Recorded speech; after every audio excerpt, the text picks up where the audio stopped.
por el Tribunal Superior de Justicia, el Tribunal Superior Federal de Brasil, la Suprema Corte de Justicia, de modo que está vigente y en todos sus términos presente. Lorena, Robertito Castro los está escuchando. ¿Cómo le va, Castro? Buenas tardes. Roberto Funes la saluda junto a Lorena Cerini. Preguntarle, Castro, de qué manera influye esta situación en el Brasil con respecto a la República Argentina. Se ha especulado mucho sobre ello, ¿no? ¿Cómo influiría la entrega de Lula a las autoridades y cómo llegaría esto en carácter transitivo a la República Argentina? Mire, para la Argentina el dato central a tener en cuenta es que esta prisión y comienzo de ejecución de la prisión del expresidente Lula ocurre en el momento en que la economía brasileña está creciendo 3% anual, quizá más. Se trata de una economía que es la sexta economía del mundo. Brasil tiene una población de 220 millones de habitantes. El punto de la relación entre Brasil y la Argentina, que hay que tener siempre presente, es que por cada punto de crecimiento del PBI en Brasil, la economía argentina crece 0,25%. Esto significa que para la Argentina es absolutamente central el hecho de que este año la economía brasileña haya logrado recuperarse y crecer 3% en el año, porque esto afecta de manera decisiva a la recuperación de la economía argentina a su vez. El dato que hay que tomar en cuenta es que la sequía que ocasionó una virtual pérdida de la producción agroalimentaria implica una reducción de 0,5% en el crecimiento del PBI en la Argentina. La idea que hay que tener presente es que con esta tasa de expansión de 3% anual que experimenta Brasil este año, hay la forma de compensar a través del arrastre de la economía brasileña sobre la Argentina los efectos de la sequía y por lo tanto de la virtual destrucción de la producción agroalimentaria. Castro, ¿qué va a pasar con el PT, con esta imagen tan positiva que estaba teniendo Lula en cuanto a las encuestas? Ellos van a tratar de construir un nuevo candidato luego de que Lula se entregue, van a tratar de pedirle a la justicia que Lula pueda ser candidato, porque la realidad es que las encuestas indicaban en que iba a ganar en Brasil si él se presentaba. Mire, el dato estratégico central sobre la situación política brasileña que conviene tener presente es que el expresidente Lula no va a participar de las próximas elecciones presidenciales del mes de octubre. Esto significa, este es un cambio fundamental en las perspectivas electorales y por lo tanto políticas de Brasil, porque se refieren a las elecciones presidenciales. Lo que hay que tomar en cuenta es que el PT, con Lula a la cabeza, tenía 35%, 40% de intención de voto para las elecciones presidenciales del mes de octubre. Sí. Sin Lula, la intención de voto que hay para el Partido de los Trabajadores, cualquiera sea el candidato que lo sustituya a Lula, es menos del 10% del total. Claro. Castro, ahora... El riesgo que enfrenta... Sí, preguntarle la influencia de Lula desde la cárcel, no desde la prisión. Recordemos que el día de ayer, antes de ayer, prácticamente Brasil estaba con los ojos allí, todo el mundo estaba esperando, expectante, la salida de Lula, si se entregaba, si no se entregaba. Bueno, eso también en diferentes periódicos del mundo, como El País de España, publicó el mártir Lula, ¿no? El hecho de entregarse de esta manera potenciaba su poder, ¿no? Y desde la cárcel aún más, bueno, como un hombre martirizado. Mire, no cabe duda de que Lula es la figura de mayor arraigo popular en Brasil, de lejos. Es el resultado de sus 8 años de gobierno, a partir del año 2003. En esos años, Brasil creció 5% anual, el doble de la tasa de crecimiento experimentada en los 20 años previos. Y al mismo tiempo, durante esos 8 años de gobierno de Lula, se logró extraer de la pobreza extrema e incorporarlos a una incipiente clase media a más de 40 millones de brasileños. El fenómeno Lula no tiene nada de circunstancial o de episódico o de meramente carismático. Es un fenómeno que se está referido a una de las grandes transformaciones de la historia brasileña. Por eso es que la influencia de Lula es muy grande. Lo que sucede es que al mismo tiempo su extraordinario arraigo popular no se debe a su condición de dirigente del PT. Hay un lulismo en Brasil, no un petismo. Y este es el punto crítico que conviene tomar en cuenta respecto a las perspectivas electorales de octubre de este año. Claro, porque ahora es como que queda desdibujada la imagen. Va a faltar un líder que represente a toda la gente, o por lo menos el PT va a tener que construirlo, a toda la gente que estuvo apoyando a Lula. La verdad es que fue algo increíble, y esta cuestión de la manera en que fueron sucediendo las cosas, ¿no? De la manera en que él decidió entregarse, diciendo que no tenía miedo. ¿Qué perspectiva tiene, qué futuro tiene Brasil en torno a esto, Castro? Mire, el dato central que hay que tomar en cuenta es que la economía brasileña ha vuelto a crecer y que este año, 2018, la tasa de expansión de la economía de Brasil sería de 3% anual o más. Brasil es la sexta economía del mundo, es el 74% del Producto Bruto del Mercosur, es el 55% del Producto Bruto Regional de América del Sur. Lo que sucede en Brasil en términos económicos es absolutamente decisivo para el resto de la región y ante todo y en primer lugar para la Argentina. Castro, ¿no le pareció guionada toda esta situación de Lula en estos días, tanto el viernes como el sábado, la expectativa? ¿Perdón? Si no le pareció algo guionado, ¿no? Prácticamente la entrega de Lula, digo, pergeniado no quizás por el expresidente, sino por el entorno. El hecho de entregarse de esta manera, yendo primero o previamente a la misa de su mujer que murió el año pasado y demás, ¿no? Como que estuvo todo armado, según lo que digo, han dicho o han reflejado diferentes periódicos, ¿no? El guión de Lula, Lula lo sabía, etcétera, etcétera.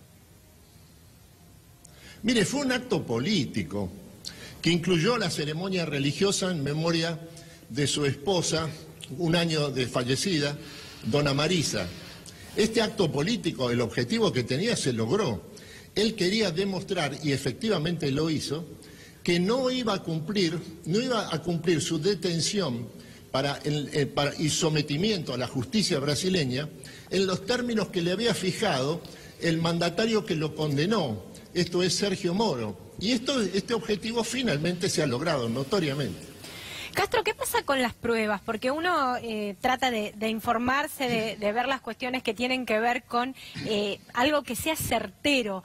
¿Qué pruebas hay más allá de que este juez brasilero decide que tenga que ir preso Lula? ¿Qué pruebas hay fehacientes con respecto a esta detención y a esta pena de 12 años? Porque la verdad es que eso también es lo que se entiende. Mire, es muy difícil hacer un examen desde el punto de vista jurídico de lo que ha ocurrido con las penas, con las pruebas que han dado lugar a la condena del expresidente Lula. Lo que es seguro es que ha funcionado la justicia brasileña.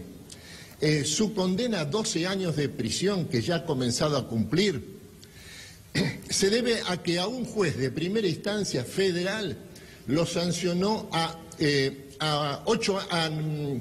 8 años de prisión, y luego esa misma sentencia fue aumentada a 12 años de prisión por un tribunal de alzada, el Tribunal de Apelaciones de Porto Alegre, que ratificó en todos sus términos la condena de Lula, y a su vez esta segunda instancia, la del Tribunal Federal de Apelaciones, fue ratificada en todos sus términos, esta decisión condenatoria del expresidente Lula, por el Supremo Tribunal Federal, la Corte Suprema de Justicia de Brasil.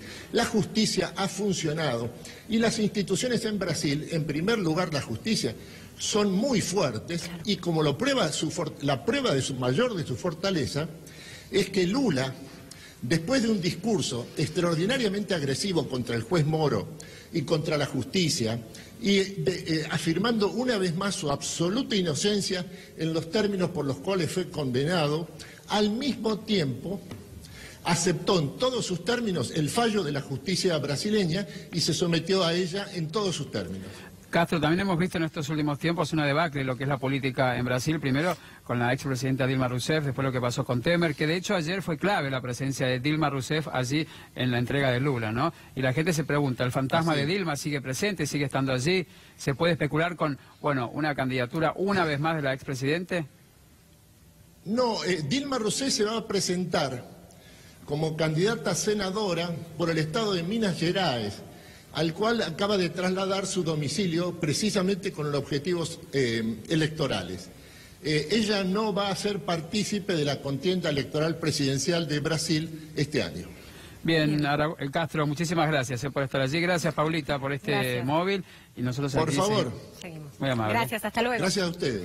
Bien, Tenemos nosotros mesa vamos aquí, a seguir claro, con este obviamente. tema porque sin duda es una de las noticias más importantes en este fin de semana en Argentina y a nivel mundial, Robert. Sí, a mi derecha vamos a recibir a querido Aragón, ¿cómo está? ¿Cómo les va? Muchas Lo veía gracias ahí con todo. anotando. Raúl, lo veía anotando allí. Sí, porque Castro es un hombre que yo escucho cuando es muy serio, es muy didáctico, uno aprende mucho escuchándolo, y lo digo sinceramente, creo. A veces no coincido del todo con él. ¿No coincide nunca No, entre a ustedes? veces, no. En oportunidades. En oportunidades, pero más allá de coincidir o no, tengo mucho respeto por el doctor Bien, Castro. por este lado lo tenemos a Aragón y por otro lado, Lore. Y por otro lado... Tenemos a Patricio Talavera, investigador de Brasil. ¿Cómo está? Muchísimas gracias. Y a Federico Vázquez, también analista internacional. ¿Qué tal? Muchas gracias. ¿Qué tal? A ver, lo planteo aquí en la mesa y Sí. después comenzamos con el debate. Por un lado, Aragón le preguntó a usted y a ustedes, chicos, a ver, ¿de qué manera marca la agenda, ¿no? En el Brasil? Primero, la entrega de Lula y después de aquí en más contando, bueno, que estaría 12 años preso y lo que sucedería con este país que, como lo decía Castro, uno de los países más importantes a nivel de producción mundial. Sí, bueno, las implicancias son enormes. Como decía Castro recién, es el líder popular más importante de Brasil. Si querés te digo a lo que no estoy de acuerdo con lo que dijo Castro recién, cuando le preguntaron por las pruebas, dijo que era difícil. La verdad que lo que es difícil es entender por qué lo condenaron, porque la verdad que pruebas no hay. Esto es algo que Brasil se está discutiendo mucho.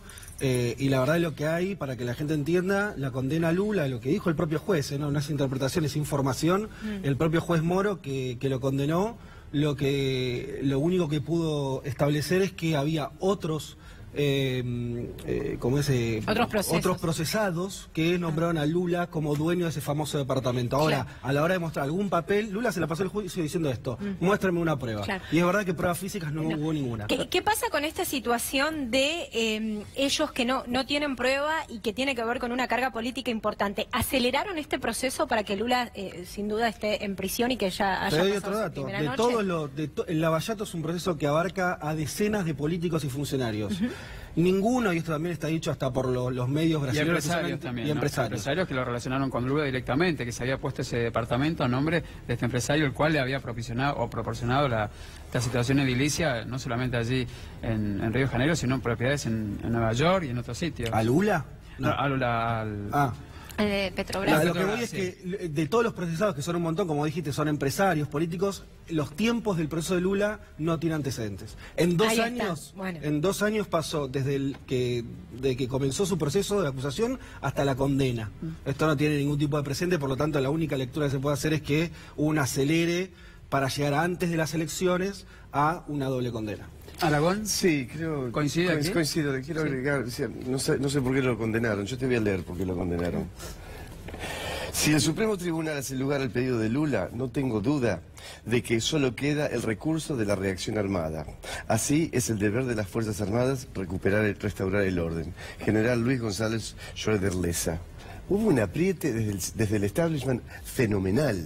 Es vergonzoso. Se vio eso. A Brasil siempre lo gobernaron las élites. Siempre. Y viene desde la época en que Brasil era un imperio. Es decir, las élites tenían acceso Las élites y las familias acomodadas. Sí, bueno, demás, y esas todos son las élites, digamos. Los terratenientes y los Y de las Lula plantaciones, invadió ese espacio atrevidamente, hizo algo que les resulta imperdonable por el futuro, y es que le abrió la educación superior a 40 millones a los hijos de 40 millones de brasileros, con lo cual los capacita para eventualmente ocupar los lugares de liderazgo. Es decir, la élite ve peligrar seriamente, en su base, en su esencia, ve peligrar su dominio sobre la realidad brasilera, y esto no se lo perdonan a Lula. Lo vivieron una vez, no están dispuestos a vivirlo por segunda vez, y el problema es cómo van a hacer si gana el PT. Claro. ¿Cuál va a ser el primer acto de gobierno de un presidente del PT? El indulto a Lula, no puede ser presidente con Lula preso. Bueno, sí, no, eso es lo que uno ¿no pensaba. será la estrategia de Lula también?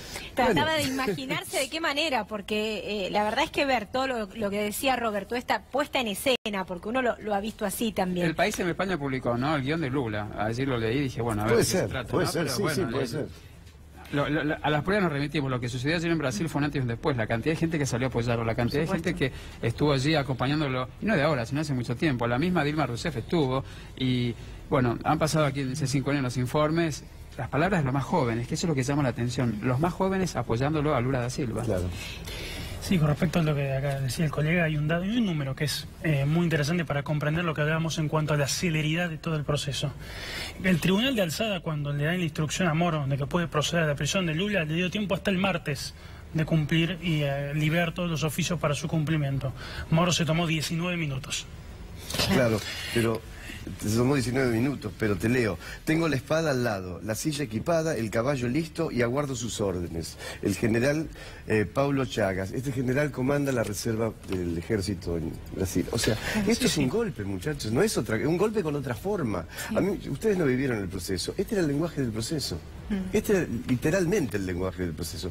En Brasil hubo un golpe de Estado de una modalidad nueva, posmoderna, así que es un golpe posmoderno. Trayéndolo a la Argentina, ¿encuentran un paralelismo con cierto accionar de la justicia argentina? Si bien obviamente en Brasil esto es algo que va al extremo y que a todos nos ha sorprendido. Yo nunca pensé que Lula podía estar en prisión y que podría pasar su primera noche. No pensé que llegaría a eso. La prisión, claro. La verdad es que existe un paralelismo con la Argentina. Yo marcaba la diferencia que con lo que planteaba Jorge Castro respecto justamente del juicio, porque me parece que ahí está la clave. O sea, es que Moros, él toma como ejemplo el manipulito italiano, ¿no? Y ahí en Argentina también hay algo parecido, que es la cuestión de la prisión preventiva, que me parece que ahí está el peligro civil real, ¿no? Que es que básicamente un juez puede poner preso a alguien sin un término fijo de tiempo, mientras va investigando, ¿no? Es una decisión. Ahora, eso vulnera cualquier derecho, eso vulnera un montón de códigos procesales, pero eso es lo que permitió que no solo Lula, sino muchos otros empezaran a estar en esa situación, y a mí me parece que es como lo que habría que ver cuando vos decís paralelismo con la Argentina. Me parece que habría que ver en qué medida eso nos empieza a trasladar, además porque Moro también tiene contactos, vino a dar charlas acá, conversaciones con jueces, o sea, hay una vinculación, no estoy diciendo conspiración, pero sí que se comparte esta idea que para mí, creo que para cualquiera que defiende... En algún punto hay coincidencia. Claro, ¿no? El Estado de Derecho es peligroso. Sí. O curiosamente o a propósito, bueno, no se sabe. Sé, sí. Vamos a creer que curiosamente. Sí, vamos a creer que curiosamente, pero le preguntaba recién a Castro yo no, que estaba... Yo no, ¿Usted no cree? No. Bueno, pero vamos a preguntarle, recién le preguntaba a Castro, ¿no? Claro, ¿cómo tomó el mundo la noticia de lo de Lula? Y le preguntaba a Castro cómo afecta a la Argentina. Me dijo que realmente es muy importante cómo incide lo sucedido allí en Brasil con la República Argentina. Y sí, porque además el proceso político también es similar, ¿no? También hay acá... primero que Lula es una figura continental, no solo brasilera, ¿no? Entonces ahí hay una cuestión que lo vamos a ver. El próximo martes probablemente, si no me equivoco, va a haber también manifestaciones, lo están convocando... Bueno, de hecho en la Embajada de Brasil de aquí, el día viernes, fue realmente llamativo, justo pasaba por ese lugar, y la cantidad de gente que había allí frente a la Embajada de Brasil, a mí me llamó mucho la atención, ¿eh? Pensé que iba a trascender, pero no. Y hay que ver lo que pasa en Brasil. Te digo un dato de último momento, ya 8 gobernadores brasileños, 8 gobernadores, tipo con mucho poder, dijeron que el martes lo van a ver a Lula en la cárcel. O sea, lejos de un Lula totalmente aislado, es alguien que conserva alianzas políticas de peso. 8 gobernadores del Nordeste, donde tiene su base electoral, lo van a visitar a la cárcel en Curitiba. Así que eso me parece que también hay que ver. Yo no dejaría tan jugada la cosa como listo, ya no se presenta elecciones, ya está jugado todo. Me parece que falta ver la reacción. Sí, porque además hay una cuestión técnica que es incorrecta cuando Castro dice Lula a partir de este momento no se va a presentar a las elecciones. Sí. Primero, el Supremo Tribunal Federal decidió sobre un habeas corpus, ni siquiera sobre la cuestión de fondo. Sí. No se decidió si Lula es inocente o culpable. Y en segundo, y que forma parte de la estrategia de Lula a partir de ahora, es ir a pelear su candidatura no ante el Tribunal Federal, que es quien no decide estas cuestiones, sí las decide en última instancia, pero no en primera instancia, sino ante el Tribunal Superior Electoral. Claro. Que tiene que determinar una cuestión muy espinosa, si los condenados en segunda instancia pueden ser candidatos. Y eso cambia totalmente el escenario del juego, no solo para Lula, sino para todo el ecosistema político brasileño. Ahora es imposible que esto no surgiera como querer tapar el sol con un dedo, ¿no? Realmente lo que pasó con Lula, eso da a la fuente nos remitimos. Todo lo que vimos ayer y lo que vimos el viernes fue de un impacto mundial, ¿no? Que todas las cadenas de televisión, todos los presidentes se iban a hablar, los presidentes, y aquí en Argentina parece que el gobierno no reaccionó, ¿no? Bueno, no. Es difícil reaccionar. Lula sacó 40 millones de brasileños de la pobreza y este gobierno saca algunos, según como los cuentes, según como los cuentes puede que no ser que metió a algunos en la pobreza. Lo que pasa es que, ahora, sin ironía, Lula es exactamente la contracara de este gobierno, pero netamente la contracara, con una diferencia. Lula es raro, porque en general los populismos lo que hacen es distribuir y arruinar el aparato de producción. Lula no solamente distribuyó y sacó 40 millones de pobres de la pobreza, sino que además mejoró el crecimiento de la economía brasileña, y que es una combinación muy rara. Generalmente los gobiernos distributivos no son productivos y al revés, los gobiernos productivos acumulan y no distribuyen. Lula hizo las dos cosas, distribuyó y generó producción. Entonces, la verdad es que, entre otras cosas, descalifica esto de que, bueno, no se puede repartir demasiado. Sí, se puede. Lula lo probó y son los números, no hay ninguna duda con esto, ¿no? ¿Qué va a pasar de acá a octubre en Brasil o cuál es la perspectiva desde la experiencia que tienen ustedes y de la lectura social que se puede hacer? La construcción de un nuevo candidato, la verdad es que lo que tiene que ver, ¿no? Hay poco tiempo y el oficialismo marcaba que las encuestas no les iban nada bien a ellos, sí muy bien a Lula puntualmente. ¿Tienen tiempo de construir un nuevo candidato? ¿Están esperando que la justicia diga que Lula puede ser candidato en este sentido? O sea, ¿qué piensan que puede pasar? ¿Cómo va a estar el escenario? Los principales líderes del partido, Gleisi Hoffmann, los principales aliados de Lula te dicen no hay plan B. O sea, vamos con Lula, a un Lula preso, Lula es nuestro candidato. ¿Le creemos? Por ahora vienen sosteniendo eso. Yo creo que no vas a tener de acá a una semana, 15 días, un cambio en ese sentido. Van a intentar presionar socialmente en las calles, en la justicia, para liberarlo a Lula y que sea su candidato. En parte por lo decís vos, porque no hay tiempo de construcción de otro candidato. Y el otro punto es el MST, el Movimiento Sin Tierra, que no es el PT, pero es una organización social muy grande que está en todo el país. Es el que hasta ahora viene llevando sobre sus hombros la reacción social. ¿Qué significa esto? Hay 50 rutas cortadas en Brasil. ¿Sí? Entonces hay que ver cómo esa calle se va calentando, ¿no? En función de el objetivo de ellos, que es presionar para que Lula esté libre. Para mí hay que ver esas cosas ahora, de acá a 10 días por lo menos. Bien. Si la situación después, la presión no es tal, bueno, verá el partido que hace. Pero vamos a sumar a la charla, tenemos a Darío Piñotti, periodista de Página 12, que va a estar con nosotros aquí conversando en la mesa, ¿no? Está allí vía Skype. ¿Cómo estás, Darío? Lorena y Roberto, te saludamos. Hola, buenas tardes, ¿cómo están? Bueno, lo decíamos aquí en la mesa, ¿cómo está Brasil, no? ¿Cómo está el ánimo, cómo está el clima, cómo está la calle, lo que se vive, lo que se siente, lo que respira el brasileño? La capital se trasladó de aquí en Brasilia a Curitiba. De eso podemos estar seguros porque hoy todas las miradas están sobre la superintendencia de la Policía Federal, donde ayer desde las 23 aproximadamente está encarcelado Luis Ignacio Lula da Silva. Y más o menos a esa hora es cuando comenzó la primera señal de los tiempos que se avecinan en Curitiba. La policía reprimió de una manera injustificada porque las propias fuerzas del orden aceptan que no hubo motivo para hacerlo, es decir, no hubo ninguna amenaza a la seguridad, lo cual dejó un saldo provisorio de entre 8 y 9 heridos, según el medio que informa. Yo estoy en Brasilia, no puedo hablar por fuente directa. El caso es que el centro de Curitiba comienza a poblarse de caravanas de simpatizantes del PT, así como de militantes de los trabajadores sin techo y sin tierra, que comenzaron a llegar ayer por la tarde y, según informaciones que recibimos hace 2 horas, continúan llegando tal vez hasta mañana pasado. Se espera que haya un número muy importante de activistas en lo que se dio en llamar una vigilia hasta que el presidente Lula quede en libertad. Darío, ¿qué pasa con las fuerzas militares? Con toda esta estructura que también tiene que respaldar al gobierno oficial allí en Brasil.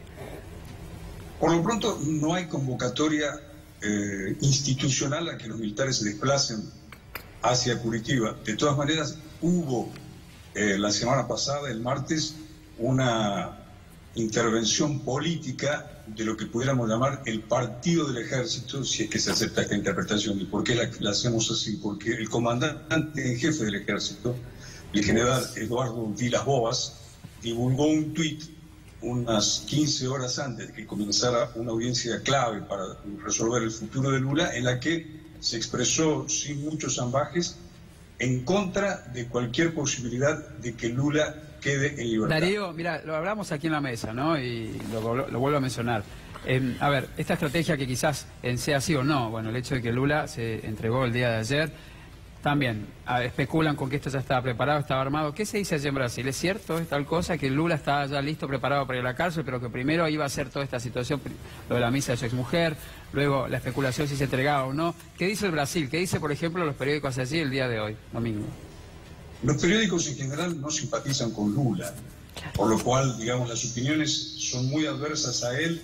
Por ejemplo, uno de los diarios, tal vez entre los más conservadores, publicó que Lula se rindió, y otros están diciendo que el destino político de Lula acabó de enterrarse porque apuestan a que él no recuperará la libertad. Entre nosotros sabemos que eso no es cierto, ¿no? Claro. No, es... Claro, te lo transmito así porque... Claro, paradójico pensar que Lula se haya rendido, ¿no?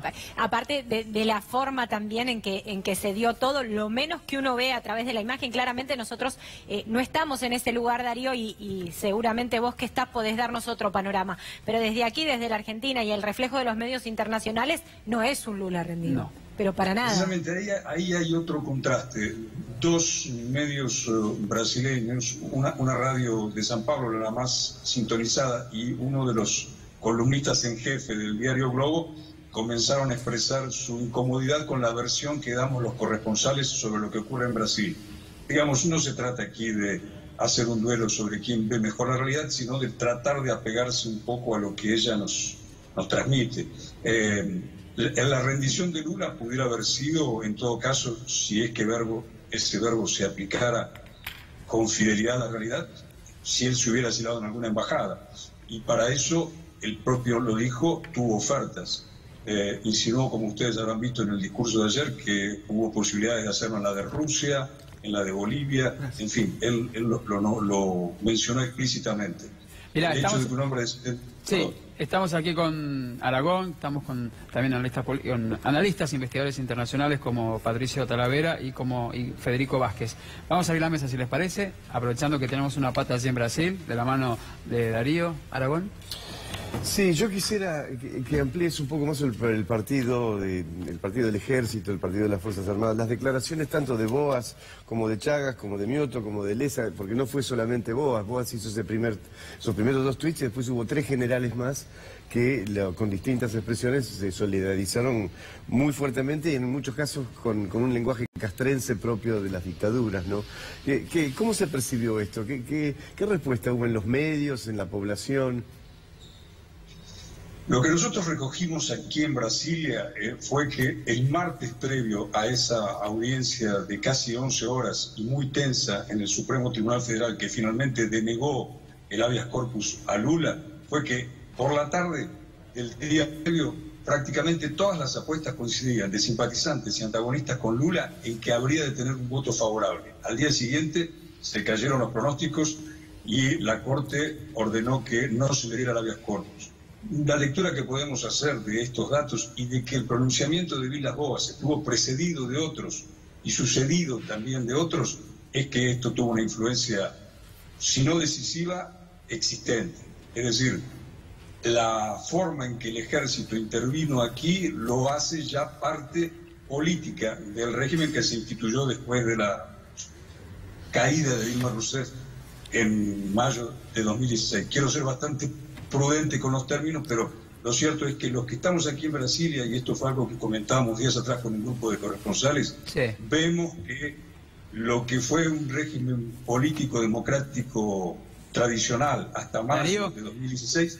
Sí, perdón. Vamos antes de pasar con Federico, con Patricio, es lo que decías vos, ¿no? Aquí un periódico argentino publica exactamente lo que Lula dijo a la Corpo, lo que sea la Corpo allí, ¿no? Van a tener un orgasmo con mi foto preso. Esa fue la frase del exmandatario, refiriéndose a los medios como por ejemplo al diario Globo, ¿no? A toda esta corporación de medios en contra de Lula da Silva, donde dijo exactamente esto el expresidente. Me llamó mucho la atención, ¿eh? Lula furioso dice, van a tener un orgasmo con mi foto preso. Patricio. Sí, no, me gustaría preguntarle a Darío si él detecta alguna reacción oficial desde las oficinas del gobierno, de las oficinas políticas del gobierno, con respecto a la prisión de Lula, si hubo alguna declaración de algún ministro, o digamos fue una llamada a silencio general.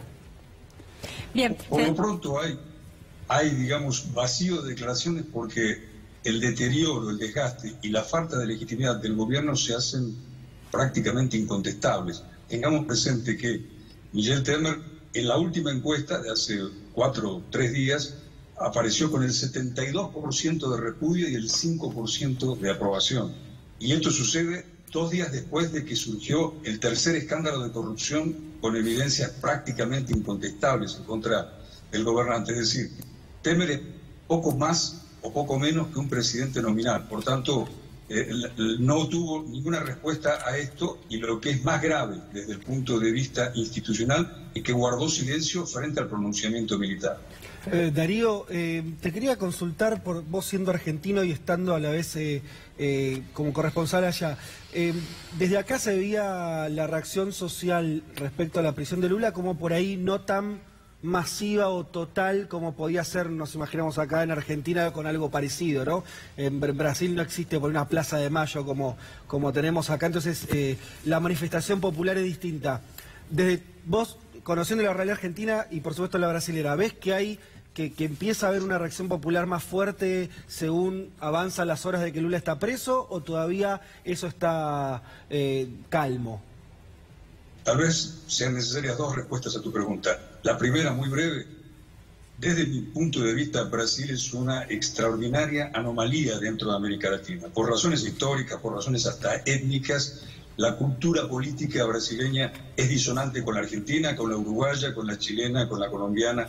Por lo tanto, esa imagen que empleas de la Plaza de Mayo me parece muy gráfica para decir que aquí prácticamente las movilizaciones populares solo ocurren de manera masiva en el carnaval. Dicho eso, no quiere decir que la sociedad esté al margen de la vida pública o de la vida política. Mira, Darío, aquí Aragón admite lo que está diciendo vos. Vamos a darle el pase a Aragón, que usted se tiene que ir. Sí. Y está en completo acuerdo con nuestro corresponsal allí, ¿no? Sí, quisiera 2 cosas. Una, ¿podés explicar o conocer la explicación por qué se pasó de 8 años de condena a 12 años y 1 mes? Porque he escuchado, y no tengo una prueba de esto, de que Temer habría producido un indulto para ciertos casos similares, un indulto, pero tenía un límite que eran los 12 años, por eso se lo lleva de 8 a 12 años y 1 mes. Y el segundo punto, y quizás más interesante porque tiene que ver con el futuro a largo plazo, vos percibís, sobre todo con tu experiencia argentina, que Lula estaría fundando un movimiento histórico a lo Perón, digamos? A la primera pregunta no le tengo una respuesta informada. Sí hay versiones, algunas de ellas consultadas por mí, en que en rigor los 12 años de la Cámara de Segunda Instancia contra los 9 que había dado Sergio Moro, el mentor de Lavallato, en la primera, se justifican en que las 2 partes actúan de manera coordinada. Y si hubieran confirmado la pena de 9 años, Lula se abría el margen para que la pena de Lula prescribiera. Sí te puedo afirmar que los vínculos entre el Tribunal de Curitiba, la primera instancia de Curitiba, corrijo, que es una instancia unitaria, la del juez Moro, y la de apelaciones de Porto Alegre, 2 ciudades del interior, de 3 camaristas, actúan coordinadamente, inclusive hasta han manifestado amistad personal y familiar y vínculos de todo tipo. Por tanto, uno pudiera decir que hay ahí una coordinación no muy propia de instancias judiciales, pero existen, y por esto es que Lula, cuando deploró ayer al Poder Judicial, mencionó, y volvió a mencionarlo hoy en una entrevista con Frei Beto, que nosotros publicamos en Página 12 hace 2 o 3 horas, lo que ha sido esta forma de actuar coordinada, insisto, que no se sujeta ni al Código Penal ni al Código Procesal. Gracias, Darío. Sobre la otra pregunta, que ahora la perdí, no sé respecto de la posibilidad de que esto estemos asistiendo a un fenómeno fundacional de una fuerza política y de un movimiento más. El lulismo. Sí, el lulismo como una especie, no igual, pero una especie de peronismo. ¿Sí? Un movimiento político que trasciende la forma de un partido político. O sea, el peronismo no es un partido político, es un movimiento, después usa un partido, pero ¿sería algo similar? ¿Estás viendo la posibilidad de que esto funde, sobre todo la prisión de Lula y el liderazgo de Lula desde la proscripción, desde la prisión, y una inmensa militancia continuando con los ideales, etcétera, lo que él pidió ayer? Ahora todos ustedes se tienen que convertir en Lulas, dijo, ¿te acordás? ¿Vos ves la fundación de un movimiento así, un movimiento político trascendente? por la épica y por la emoción del discurso de 57 minutos de ayer de Lula y por la circunstancia de un hombre que estaba hablando horas antes de entregarse a la policía, indudablemente esas palabras tienen la forma o se proyectan como un legado. Es decir, pudiéramos entenderlo como un discurso histórico del expresidente. Hay algo de eso en lo de construir un movimiento, si uno repara en cuál fue el momento estrictamente político de más densidad. Él nombró a dos dirigentes, ambos de 36 años, y ambos que no pertenecen a su partido, el Partido de los Trabajadores. Se refirió a Manuela Dávila, la precandidata presidencial del Partido Comunista, y a Guilherme Boulos, líder de los Trabajadores Sin Techo y precandidato presidencial por el Partido Socialismo y Libertad. Es decir, la posición de Lula ayer fue la de abrir paso para un movimiento que por lo pronto, y esto sí es parte de las definiciones y del discurso político del propio Lula y de los dirigentes del PT, se configura en un frente en defensa de la democracia, por la libertad de Lula y en resistencia al fascismo. Bien, si esto Darío, queríamos agradecerle tu participación, gracias Aragón que está allí. No, gracias a ustedes. Y escuchamos muy atento lo que vos decís, ¿no? Preguntarte, vos ¿hace cuánto estás en Brasil? ¿Hace cuánto que vivís allí? Yo no sé si has sido enviado especial o vivís allí hace un tiempo atrás. No, estoy en Brasilia desde 2007. Desde 2007. ¿Cómo has visto estos años, no? Desde tu llegada hasta, bueno, la entrega de Lula, cómo ha sido la historia de este país, porque bueno, evidentemente repercute en todo el mundo, hablamos cómo repercutía aquí en Argentina, pero particularmente vos, como periodista y como, bueno, residente brasileño. Mira, si tengo que responderlo en los tiempos televisivos, te diría de una forma sintética, con el riesgo que esto supone, ¿no? A modo de cable, a modo de cable. Es la transición de un país es la transición de un país que fue democrático y que ahora dejó de ser. Gracias, Darío.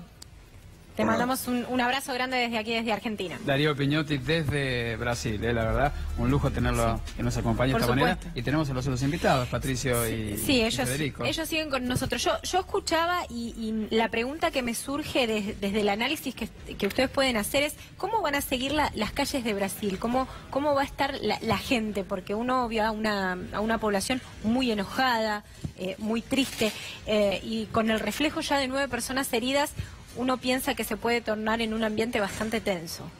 Sí, bueno, lo comentaba al principio Darío, cuando empezaba nombraba que ayer mismo ya hubo represión, ayer mismo en Curitiba, donde ya está alojado Lula, hay un grupo de gente que no era ni siquiera tan numeroso y la policía los dispersó con gases lacrimógenos, así que yo creo que lo único, lamentablemente, lo que podemos esperar es más violencia. Me parece que a veces está la tentación de extrapolar nuestras experiencias y nuestros hábitos políticos quizás, ¿no? A Brasil.